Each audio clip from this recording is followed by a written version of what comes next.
So, hi guys, this is just a little midday conversation that I thought we have.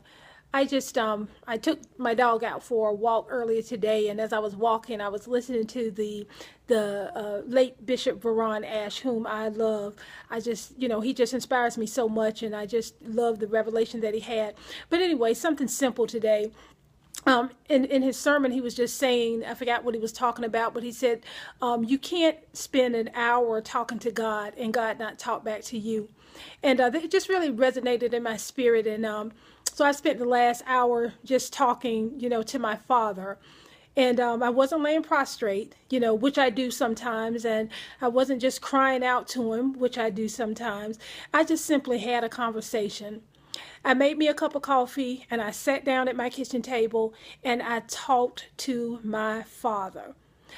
So many times, especially people who maybe don't attend church, or maybe they do attend church and they're new Christians or what have you, and you think everything with God has to be so formal, but everything with God does not have to be so formal. God said we could come boldly to the throne, and we can come as we are. So today I just came as I was. I said, God, I just want to talk to you, because not only is he my Father, but he's also my friend. So I had a conversation with my friend today, and I sat down at the table and I just talked with him about everything that was on my mind. Just like I'm talking to you right now is how I had my conversation with God.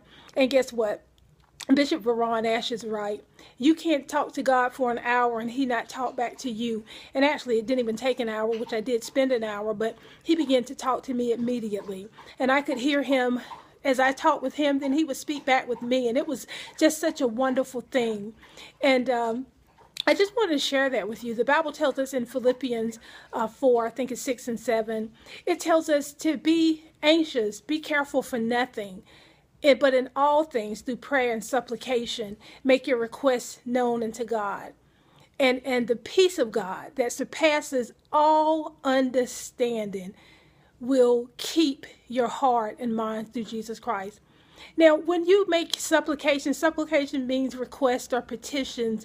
God is saying to you, in everything, whatever is concerning you, whatever is troubling you, whatever you have a need or desire for, make those requests known to God. Go to your Father and tell him what it is that you need or what it is that's bothering you. And the Bible says, and the peace of God will keep. That word keep means to retain possession of. When I think about that if I go to God and I let him know what's going on with me, then he will retain possession. He will keep hold of my heart and my mind.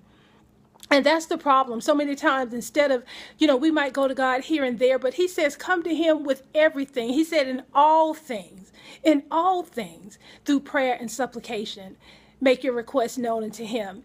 So I just had such a wonderful time spending time with my Father today and just talking to him for an hour, like I'm talking to you, like I was talking to my friend. And, I shared everything with him. I shared the things that were bothering me. I shared the things that I was concerned about.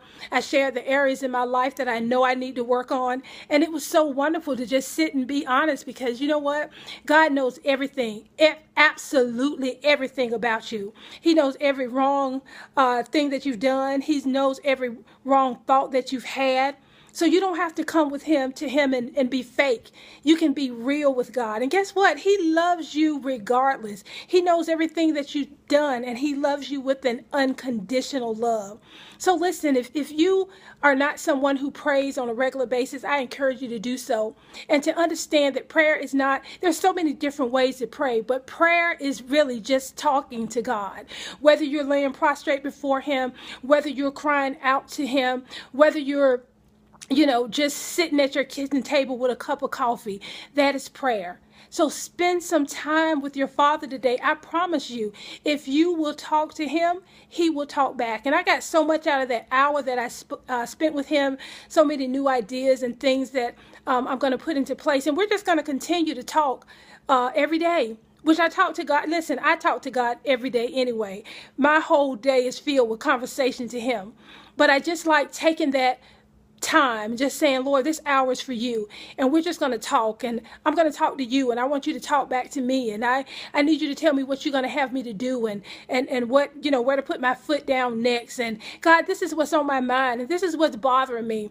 God, I said this yesterday, and I know I shouldn't have said it, and I'm working on me, and I need you to help me to let you increase in my life and let Alicia decrease. Just have a conversation.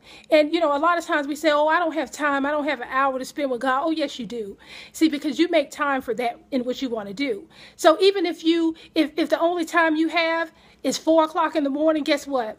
You can get up at 4 o'clock in the morning and have a conversation with God. It doesn't have to be at 4 o'clock. It could be when you get off work. But, you get off work and you want to do this, you want to go exercise, you want to do whatever you want to do. So if you're not willing to give up the hour after you get off work, then give up the hour before you go to work. But find some time to spend with your Father, your Creator. He knows everything about you. Who better to sit and talk with? Because can't nobody else answer your questions, and can't nobody else tell you the direction that your life needs to go. Okay? All right. I just wanted to come and share that with you guys. I'm going to go get prepared to get on these phones and do what I got to do. But I enjoyed spending time with my Father today, and I hope that you will too. Be blessed. This is Destahnee Speaks. I love you guys, and I'll see you next time.